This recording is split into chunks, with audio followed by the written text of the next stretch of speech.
Hey guys, അപ്പോൾ വീണ്ടും ഒരു സ്റ്റഡി വ്ളോഗാണ്. ആൻഡ് ഇനി 12 ദിവസം കൂടെ ഉള്ളൂ നമ്മുടെ ബോർഡ് എക്സാം തുടങ്ങാനായിട്ട്. അപ്പോൾ ഞാൻ ഈ ഒരു കാര്യം ഇപ്പോഴാണ് റിയലൈസ് ചെയ്തത്. 12 ദിവസം കൂടെ ഉള്ളൂ ബോർഡ് എക്സാം തുടങ്ങാനായിട്ട്. എന്നിട്ട് ഇതുവരെയായിട്ട് എൻ്റെ പ്രോപ്പർ റിവിഷനൊന്നും നടന്നിട്ടില്ല. അപ്പോൾ പിന്നെ ഞാനിപ്പോൾ പഠിക്കാനായിട്ട് ഈ ക്ലിപ്പിൽ ഞാൻ പഠിക്കാനായിട്ട് പോകുന്ന ഹെറിഡിറ്റിയാണ്. ഹെറിഡിറ്റി ചാപ്റ്റർ എനിക്ക് സത്യം പറഞ്ഞാൽ ഈ ചാപ്റ്ററിൽ മാർക്ക് ഏറ്റവും കൂടുതൽ വരുന്നൊരു പോർഷനുണ്ട്. ഈ ഒരു ചാപ്റ്റർ ഞാൻ ഇതുവരെയും ഫുള്ളായിട്ട് റിവൈസ് ഒന്നും ചെയ്തിട്ടില്ല. അപ്പോൾ ഞാൻ വിചാരിച്ചു ഇന്ന് ഇരുന്നിട്ട് അത് കംപ്ലീറ്റ് ചെയ്യാമെന്ന്. ഈ ഒരു ചാപ്റ്ററും കൂടെ കഴിഞ്ഞാൽ പിന്നെ എനിക്ക് കൺട്രോൾ ആൻഡ് കോർഡിനേഷൻ മാത്രമേ ഉള്ളൂ ലെക്ചർ വൈസ് കംപ്ലീറ്റ് ചെയ്യാനുള്ളത്. അതുകൂടെ കഴിഞ്ഞാൽ എൻ്റെ സയൻസ് കംപ്ലീറ്റ്ലി തീർന്നു. സയൻസ് അത് തീരാണ്ട് ഞാൻ സാമ്പിൾ പേപ്പറൊക്കെ സോൾവ് ചെയ്ത് തുടങ്ങിയതാണ്. അപ്പം എന്തായാലും അതിന് കുറച്ച് കൂടുതൽ ഇങ്ങനത്തെ കാര്യങ്ങളൊക്കെ സോൾവ് ചെയ്യാൻ പറ്റും. പിന്നെ നിങ്ങൾ എന്നോട് കുറേ പേര് നോട്ട്സും കാര്യങ്ങളൊക്കെ ചോദിക്കുന്നുണ്ട്. നോട്ട്സ് പിന്നെ അതുപോലെ തന്നെ ഇമ്പോർട്ടൻ്റ് ആയിട്ടുള്ള ക്വസ്റ്റ്യൻസ് ഒക്കെ ചോദിക്കുന്നുണ്ട്. അപ്പോൾ അതിനൊക്കെ എനിക്ക് ആൻസർ അതിനുള്ള നോട്ട് പ്രൊവൈഡ് ചെയ്യാനൊക്കെ എനിക്ക് കൂടുതൽ കംഫർട്ടബിൾ യൂട്യൂബ് അല്ല. അപ്പോൾ ഞാനൊരു ടെലിഗ്രാം ചാനൽ തുടങ്ങിയിട്ടുണ്ട്. അതിൻ്റെ ലിങ്ക് എന്തായാലും ഞാൻ ഈ വീഡിയോയുടെ ഡിസ്ക്രിപ്ഷനിൽ കൊടുക്കാം. കഴിഞ്ഞ വീഡിയോയുടെ ഡിസ്ക്രിപ്ഷനിലും ഉണ്ടത്. അപ്പോൾ എന്തായാലും ഈ വീഡിയോയിൽ ഞാനത് കൊടുക്കാം. അപ്പോൾ നിങ്ങൾക്ക് എന്തൊക്കെയാണോ വേണ്ടത് അതൊക്കെ ഞാനത് പ്രൊവൈഡ് ചെയ്യുന്നതായിരിക്കും. എല്ലാം അതിനകത്ത് പ്രൊവൈഡ് ചെയ്യുന്നതായിരിക്കും. അപ്പോൾ നിങ്ങൾ എന്തൊക്കെയാണ് വേണ്ടത്, പിന്നെ ഞാൻ ഇതൊക്കെ ഫ്രീ റിസോഴ്സസൊക്കെ എനിക്ക് കിട്ടുകയാണെങ്കിൽ അതൊക്കെ ഞാൻ ആ ടെലിഗ്രാം ചാനലിൽ തന്നെ ഇടുന്നതായിരിക്കും. ഞാൻ കുറേ ഓൺലൈനിൽ സെർച്ച് ചെയ്യുന്നതാണ് ഇമ്പോർട്ടൻറ്റ് ക്വസ്റ്റ്യൻസും നോട്ട്സും ലെക്ചേഴ്സും ഒക്കെ. അപ്പോൾ അതിൻ്റെ ലിങ്ക് എല്ലാം ഞാൻ ആ ഒരു ടെലിഗ്രാം ചാനലിൽ ഇടാവുന്നതാണ്. നിങ്ങൾക്ക് എന്തൊക്കെ ക്വസ്റ്റ്യൻസ് ഉണ്ടോ അതൊക്കെ നിങ്ങൾക്ക് അവിടെ ചോദിക്കാവുന്നതാണ്. അപ്പോൾ പിന്നെ അതുമാത്രമല്ല ടിപ്സും ട്രിക്സും എല്ലാം ആ ഒരു ചാനലിലുണ്ടാവും. അപ്പോൾ നിങ്ങൾ എന്തായാലും ആ ഒരു ചാനൽ കയറി ഫോളോ ചെയ്യാം. ഞാനിപ്പോൾ യൂട്യൂബിൽ എൻ്റെ കൺസിസ്റ്റൻസി ബിൽഡ് ചെയ്യാൻ നോക്കിക്കൊണ്ടിരിക്കുകയാണ്. റെഗുലറായിട്ട് വീഡിയോ പോസ്റ്റ് ചെയ്യാനൊക്കെ നോക്കിക്കൊണ്ടിരിക്കുകയാണ്. എന്നെക്കൊണ്ട് ഒരു പരിധി വരെ അത് പറ്റുന്നുണ്ട്, പക്ഷേ ഇടയ്ക്കിടയ്ക്ക് അത് പോകുന്നുമുണ്ട്. പക്ഷേ എന്തായാലും നാളെയും മറ്റന്നാളത്തേക്കുള്ള വീഡിയോ എൻ്റെ കയ്യിൽ ഓൾറെഡി ഉണ്ട്. അപ്പോൾ റെഗുലറായിട്ട് പഠിക്കുകയാണെങ്കിലും റെഗുലറായിട്ട് പഠിച്ചാൽ ആ സമയത്ത് എനിക്ക് വീഡിയോ റെക്കോർഡ് ചെയ്യാൻ പറ്റണമെന്നില്ല. അതുകൊണ്ട് തന്നെ ഇപ്പോൾ ഇന്നെടുക്കുന്ന വീഡിയോ നിങ്ങൾക്ക് കുറച്ച് 2-3 ദിവസം കഴിഞ്ഞിട്ടായിരിക്കും കിട്ടാൻ പോകുന്നത്. കാരണം ഞാൻ മാക്സിമം എന്നെക്കൊണ്ട് പറ്റുന്നത്ര റെക്കോർഡ് ചെയ്യാൻ നോക്കുന്നുണ്ട്. പക്ഷേ ചില സമയത്ത് വീഡിയോ റെക്കോർഡ് ചെയ്യാൻ പറ്റത്തില്ല, ചില സമയത്ത് എനിക്ക് പഠിക്കാൻ പോലും പറ്റത്തില്ല.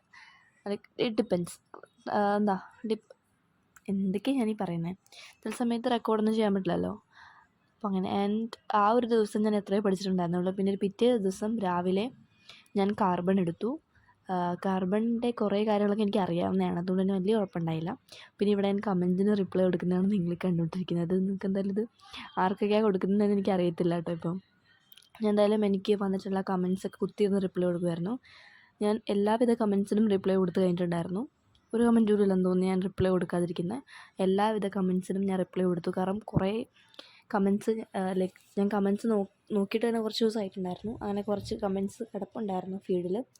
ആൻഡ് പിന്നെ നിങ്ങൾ കമൻറ്റ് ഇടുകയാണെങ്കിൽ സെപ്പറേറ്റ് കമൻറ്റ് ഇടാൻ നോക്കുക. അല്ലാണ്ട് ഒരാളുടെ കമൻറ്റിൻ്റെ അടിയിൽ തന്നെ നിങ്ങളൊന്നും ഡൗട്ടൊന്നും ചോദിക്കരുത്. കാരണം എനിക്ക് കാണാൻ പറ്റില്ല. അത് എൻ്റെ കമൻസിൻ്റെ സൈഡിൽ തന്നെ വന്ന് കിടക്കില്ല. ഞാനത് പഴയ വീഡിയോ ഒക്കെ ചുമ്മാ എടുത്തിരുന്ന് കാണുമ്പോഴായിരിക്കും ഈ ഒരു കമൻറ്റൊക്കെ കാണുന്നത്. ഒരാളുടെ വീഡിയോയുടെ താഴത്തെ ഒരു കമൻറ്റ്. അപ്പോൾ അത് നിങ്ങൾ സെപ്പറേറ്റ് ആയിട്ട് കമൻറ്റ് ഇടാൻ നോക്കുക. അപ്പം എന്നാൽ മാത്രമേ എനിക്ക് അതിന് റിപ്ലൈ തരാൻ പറ്റുള്ളൂ. അപ്പോൾ അത് നിങ്ങൾ ശ്രദ്ധിക്കുക, ഓക്കെ. പിന്നെ ഇത് വളരെ ക്രൂഷ്യലായിട്ടുള്ളൊരു ടൈമാണ് നമുക്കൊക്കെ. 10th നിങ്ങൾ ബോർഡ് എക്സാം എഴുതാൻ പോകുന്ന ഒരു ടൈം. അപ്പോൾ മാക്സിമം സ്റ്റഡീസിന് വേണ്ടി ടൈം കണ്ടെത്താൻ നോക്കുക. രാവിലെ മാക്സിമം നേരത്തെ എഴുന്നേൽക്കാൻ നോക്കുക. അതുപോലെ തന്നെ രാത്രി ലേറ്റ് നൈറ്റ് ആയാലും എങ്ങനെയെങ്കിലുമൊക്കെ ഒന്ന് പഠിക്കാൻ നോക്കുക. കാരണം ഞാനിപ്പോൾ അതധികം ഫോളോ ചെയ്യുന്നില്ല. അപ്പോൾ നിങ്ങളെങ്കിലും അത് ചെയ്യട്ടെ എന്ന് വിചാരിച്ചാണ് ഞാൻ പറയുന്നത്. മാക്സിമം രാവിലെ എഴുന്നേൽക്കാൻ നോക്കുക, രാവിലെ എഴുന്നേറ്റിട്ട് പഠിക്കാൻ നോക്കുക, അങ്ങനെയൊക്കെ ചെയ്യാൻ നോക്കുക. കാരണം ഞാൻ മാക്സിമം ട്രൈ ചെയ്തിട്ടുണ്ടായിരുന്നു രാവിലെ എഴുന്നേൽക്കാനൊക്കെ. പക്ഷേ എന്നെക്കൊണ്ട് പറ്റത്തില്ല. രാത്രി വരെ നിൽക്കാനും എന്നെക്കൊണ്ട് പറ്റത്തില്ല. പക്ഷേ ഒരിടയ്ക്ക് ഞാനത് ചെയ്തിട്ടുണ്ടായിരുന്നു. നയൻത്തിലെ ടൈമിൽ ഭയങ്കര മോട്ടിവേഷനായിരുന്നു എനിക്ക്. അവസാനത്തെ ടൈമിലൊക്കെ ആ സമയത്ത് ഞാൻ രാവിലെ എഴുന്നേൽക്കുമായിരുന്നു, 5 മണിക്ക് എഴുന്നേൽക്കുമായിരുന്നു, രാത്രി ലേറ്റായിട്ട് കിടക്കുമായിരുന്നു, അതൊക്കെ ഞാൻ ചെയ്യുമായിരുന്നു. പക്ഷേ ഇപ്പം എനിക്ക് ഈവൻ 12 ദിവസമേ ഉള്ളൂ, എന്നിട്ട് പോലും എനിക്ക് ആ ഒരു ഇത് വരുന്നില്ല. എന്തുകൊണ്ടാണെന്ന് എനിക്കറിയാൻ പാടില്ല. എനിവേയ്സ്, അപ്പോൾ ഞാനിവിടെ ഇരുന്നിട്ട് ആ ഒരു ഹെറിഡിറ്റി ചാപ്റ്റർ കംപ്ലീറ്റ്ലി തീർത്തിട്ടുണ്ടായിരുന്നു.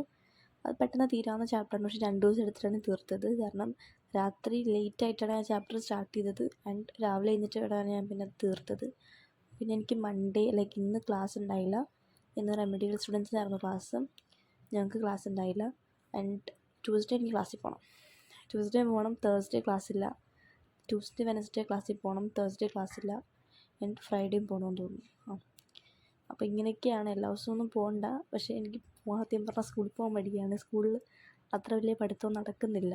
എൻ്റെ വീട്ടിലിരിക്കുമ്പോഴാണ് ഞാൻ കുറച്ച് കൂടുതൽ പഠിക്കുന്നത്. അതാണ് എനിക്ക് കുറച്ചുകൂടെ കംഫർട്ട്. കാരണം വീഡിയോ എടുക്കാൻ പറ്റും, പഠിക്കാൻ പറ്റും, എല്ലാം കൂടെ കുറച്ചും കൂടെ നല്ലതും എനിക്ക് വീട്ടിലിരുന്ന് പഠിക്കുന്നതാണ്. പിന്നെ ട്യൂഷനിൽ എൻ്റെ അടിപൊളിയായിട്ട് മാത്സ് എടുക്കുന്നു പോകുന്നുണ്ട്. അതുകൊണ്ട് എനിക്കിപ്പോൾ മാത്സിന് വലിയ ടെൻഷനില്ല. ആൻഡ് സയൻസ് തന്നെ വീട്ടിൽ നല്ലപോലെ പഠിക്കുന്നുണ്ട് ഞാൻ സയൻസ് ഇരുന്നിട്ട്. പക്ഷേ സോഷ്യലാണ് ഇപ്പോൾ പ്രശ്നം. സോഷ്യലാണെങ്കിൽ ദിവസവും കുറവാണ് നമുക്ക് പഠിക്കാനായിട്ട്. ഞാൻ സാൻസ്ക്രിറ്റ് ആയതുകൊണ്ട് തന്നെ 2 ദിവസം കണ്ടേ ഉള്ളൂ സോഷ്യൽ പഠിക്കാനായിട്ട് ഗ്യാപ്പ്. അപ്പോൾ നമുക്ക് പ്രോപ്പറായിട്ട് റിവിഷൻ പോലും നടക്കില്ല. എനിക്കറിയില്ല സോഷ്യൽ മീഡിയ എന്ത് ചെയ്യാൻ പോകുന്നതെന്ന്. അപ്പോൾ ഞാനിവിടെ ഈ ഒരു പോർഷനിൽ നിന്നാണ് ഏറ്റവും കൂടുതൽ മാർക്ക് ക്വസ്റ്റ്യൻസൊക്കെ കണ്ടിട്ടുള്ളത്. റേഷ്യോ കണ്ടുപിടിക്കുക, ഫിനോട്ടിപ്പിക് ജിനോട്ടിപ്പിക് റേഷ്യോ കണ്ടുപിടിക്കുക. അതൊക്കെ ഭയങ്കര ഈസി ആയിട്ടുള്ള ക്വസ്റ്റ്യൻ. എനിക്ക് ഭയങ്കര ഇഷ്ടമാണ് ആ ക്വസ്റ്റ്യൻസൊക്കെ. അപ്പോൾ എനിക്ക് ഏറ്റവും കൂടുതൽ മാർക്ക് കിട്ടുന്നതാണ്. കാരണം ഇവിടുന്ന് ഈ ചാപ്റ്ററിന് ഒരു ക്വസ്റ്റ്യൻ വരുവാണെങ്കിൽ ഒരു മിനിമം 4 മാർക്കിന് വരും. കേസ് ബേസോ അല്ലെങ്കിൽ 5 മാർക്കിനൊക്കെ വരും. അപ്പോൾ അതുകൊണ്ട് തന്നെ എനിക്ക് ഈ ചാപ്റ്റർ ഭയങ്കര ഇഷ്ടമാണ്. ആൻഡ് അതിനകത്തുള്ള കോൺസെപ്റ്റിൻ്റെ ക്ലിയറാണ് ഓൾറെഡി. മാഡം ഈ ഒരു പോർഷൻ പഠിപ്പിച്ചപ്പോൾ ഞാൻ നന്നായി ശ്രദ്ധിച്ചിരുന്നിട്ടുണ്ടായിരുന്നു. ആൻഡ് റെമഡിയൽ ക്ലാസ് ഞാൻ അറ്റൻഡ് ചെയ്തിട്ടുണ്ടായിരുന്നു. ആ സമയത്തൊക്കെ എനിക്കിത് മനസ്സിലായ ഒരു പോർഷൻ ആയതുകൊണ്ട് തന്നെ പെട്ടെന്ന് തീർന്നു. പിന്നെ ഞാനിവിടെ എന്തുകൊണ്ടാണ് ഹിന്ദി ക്ലാസ് ചെയ്ത പ്രശാന്ത് സാറിൻ്റെ ക്ലാസ് കേൾക്കുന്നതെന്ന് വെച്ചാൽ, സാറിൻ്റെ ക്ലാസ് വളരെ ചെറുതാണ്. 25 മിനിറ്റ്സേ ഉള്ളൂ. അപ്പോൾ ഈ ഒരു ചെറിയ ചാപ്റ്ററിന് എനിക്ക് ലെങ്തി ലെക്ചർ കേൾക്കാൻ വയ്യ. ലെങ്തി ലെക്ചർ എന്ന് പറയുമ്പോഴേക്കും ഞാൻ പറഞ്ഞിട്ടുണ്ടായിരുന്നു ഞാൻ ഈ എക്സാമിനർ നോക്കി പഠിക്കുമെന്ന്. പക്ഷേ എക്സാമിനറിലൊക്കെ 2 മണിക്കൂർ 1 മണിക്കൂറൊക്കെയാണ് ലെക്ചറുള്ളത്, ലെങ്ത് ഉള്ളത്. അപ്പോൾ ഈ ഒരു ചാപ്റ്ററിന് വേണ്ടിയിട്ട് എനിക്ക് അത്രയും ടൈമൊന്നും കളയാൻ തോന്നുന്നില്ല. അതുകൊണ്ട് തന്നെ റാപ്പിഡ് റിവിഷൻ കേട്ടാണ് ഞാൻ ആ ഒരു ചാപ്റ്റർ തീർത്തിട്ടുണ്ടായിരുന്നത്.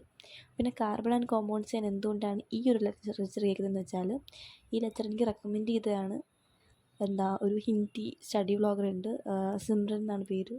ആർട്ട് പാലറ്റ് സ്റ്റഡി എന്നാണ് അവളുടെ ചാനലിൻ്റെ പേര്. അപ്പോൾ അവൾ റെക്കമെൻഡ് ചെയ്ത ഒരു ലെക്ചറാണിത്. കാർബൺ 8. അവൾ കുറേ ലെക്ചർ കേട്ടതാണ് ഈ കാർബണിൻ്റെ. അപ്പം അങ്ങനെ അവൾക്ക് കണ്ടിട്ട് ഏറ്റവും കൂടുതൽ മനസ്സിലായത് ഈ മാഡത്തിൻ്റെയാണ്. അപ്പം അങ്ങനെ റെക്കമെൻഡ് ചെയ്തിട്ടാണ് ഞാൻ ഈ ഒരു ലെക്ചർ കേൾക്കുന്നത്. ആൻഡ് സത്യം പറയാലോ, ഈ ലെക്ചർ അടിപൊളിയാണ്. കൊച്ചു പിള്ളേരെ പഠിപ്പിക്കുന്ന പോലെയാണ് മാഡം പഠിപ്പിക്കുന്നത്. അവൾ പറഞ്ഞിട്ടുള്ളതാണ്, മാഡം പിള്ളേരെ പഠിപ്പിക്കുന്ന പോലെ ഭയങ്കര കുഞ്ഞു പിള്ളേരെ പഠിപ്പിക്കുന്ന പോലെയാണ് അവൾ പഠിപ്പിച്ചിരുന്നത്. അതുകൊണ്ട് തന്നെ എല്ലാം മനസ്സിലാവുന്നു. ബേസ് തൊട്ട് മാഡം നന്നായിട്ട് പഠിപ്പിച്ചു തരും. അതുകൊണ്ട് തന്നെ ഈ ഒരു കാർബണിൻ്റെ ലെക്ചർ ഞാൻ മാഡത്തിൽ നിന്ന് കേൾക്കാമെന്ന് വിചാരിച്ചു. 3 മണിക്കൂർ എങ്ങാണ്ട് ഉണ്ട്. ആൻഡ് എനിക്കിനി 2 മണിക്കൂറത്തോളം എങ്ങാണ്ട് ലെക്ചർ കംപ്ലീറ്റ് ചെയ്യാനുള്ളൂ. ഞാൻ ഒറ്റ സ്ട്രെച്ചിൽ തന്നെ 1 മണിക്കൂർ തീർത്തു. 1 മണിക്കൂറോളം അല്ല, ഇതൊരു 30 മിനിറ്റോളം കഴിഞ്ഞിട്ടുണ്ടായിരുന്നു. ഞാൻ ഒറ്റ സ്ട്രെച്ചിലൊന്നും ഒരിക്കലും ഇരുന്ന് കാണുന്ന ആളല്ല. അതും ഞാൻ ലേറ്റ് ആയിട്ടുണ്ടായിരുന്നു. ഞാൻ സമയം നോക്കിയപ്പോഴാണ് ശ്രദ്ധിച്ചത് 11:30 കഴിഞ്ഞിട്ടുണ്ടായിരുന്നു. ആദ്യമായിട്ടാണ് ഞാൻ 11:30 വരെ സമയം നോക്കിയിട്ടുണ്ടായിരുന്നില്ല മാഡത്തിൻ്റെ ക്ലാസ്സിൽ. സത്യം പറഞ്ഞാൽ പെട്ടെന്ന് തന്നെ ഭയങ്കര സ്മൂത്തായിട്ട് പോയതുപോലെ തോന്നി. ആൻഡ് എനിക്ക് നന്നായിട്ട് മനസ്സിലാവുകയും ചെയ്യുന്നുണ്ടായിരുന്നു. അപ്പോൾ സിമ്രന് ഒത്തിരി നന്ദി ഈ ഒരു ലെക്ചർ റെക്കമെൻഡ് ചെയ്തതിന്. അവിടെ കാരണം എനിക്ക് നല്ലൊരു ലെക്ചർ കാണാൻ പറ്റി. കാരണം കാർബൺ ബാക്കി ചാപ്റ്റേഴ്സിനെ പോലെ അല്ല, നമുക്ക് അത്യാവശ്യം നല്ലപോലെ മനസ്സിലാക്കിയേ പറ്റുള്ളൂ എങ്ങനെയാണ് ഈ ചാപ്റ്ററിൽ നിന്ന് ക്വസ്റ്റ്യൻ വരുന്നതെന്നൊക്കെ. അപ്പോൾ മാഡം എത്രത്തോളം പഠിപ്പിച്ചോ അത്രത്തോളം എനിക്ക് നന്നായിട്ട് മനസ്സിലായി. ആൻഡ് എനിക്ക് ഡിഫിക്കൽട്ടായിട്ടുള്ള ഏരിയാസൊക്കെ മാഡം നന്നായിട്ട് പറഞ്ഞ് പഠിപ്പിച്ച് തരുന്നുണ്ടായിരുന്നു. എനിക്ക് മറ്റേ സ്ട്രക്ചർ വരയ്ക്കാനൊക്കെ നന്നായിട്ട് അറിയാവുന്നതാണ്. അത് മാത്രമാണ് എനിക്കിവിടെ നന്നായിട്ട് അറിയാവുന്നത്. ആൽഡിഹൈഡ് ഗ്രൂപ്പ്, കാർബോക്സിലിക് ആസിഡ് അതിൻ്റെ ഗ്രൂപ്പ്. അപ്പോൾ അതൊക്കെ എനിക്ക് അത്യാവശ്യം അറിയാവുന്നതാണ്, വരയ്ക്കാനും അറിയാം. അതല്ലാണ്ട് എസ്റ്ററിഫിക്കേഷൻ, സാപ്പോണിഫിക്കേഷൻ, റിയാക്ഷൻ അറിയാം. അല്ലാണ്ട് എനിക്ക് ചാപ്റ്ററെ പറ്റി ഒന്നും അറിയാൻ പാടില്ല. പിന്നെ മറ്റേ കോവലൻ്റ് ബോണ്ട് അതിനൊക്കെ പറ്റൊക്കെ അറിയാം. അപ്പോൾ ഈ ഒരു ചാപ്റ്റർ ഫസ്റ്റ് തൊട്ട് കേട്ടപ്പോൾ തന്നെ എനിക്ക് അത്യാവശ്യം നല്ലപോലെ മനസ്സിലാവുന്നുണ്ടായിരുന്നു. അതുകൊണ്ട് തന്നെ ഫർദറിൽ ഞാൻ ഈ ചാപ്റ്റർ അത് കേൾക്കാമെന്ന് വിചാരിച്ചു. പിന്നെ ഞാനിവിടെ മലയാളത്തിൽ തന്നെ വേറൊരു സ്റ്റഡി വ്ളോഗറിൻ്റെ വീഡിയോ കണ്ടിട്ടിരിക്കുകയാണ്. എനിക്ക് ചാനലിൽ കമൻറ്റ് വന്നിട്ടുണ്ടായിരുന്നു പുള്ളിക്കാരിക്ക് ഉണ്ടെന്നുള്ള കാര്യം. അപ്പോൾ ഞാൻ ആ ചാനലിൽ കയറി വീഡിയോ കണ്ടിട്ടുണ്ടായിരുന്നു. എൽസ എന്നാണ് പേര്. പുള്ളിക്കാരുടെ വീഡിയോ ഞാൻ കുത്തിയിരുന്ന് കണ്ടു രാത്രി ഇരുന്നിട്ട്. ആൻഡ് അപ്പോൾ അത്രയുള്ള ഇന്നത്തെ video. Thanks for watching. Bye bye.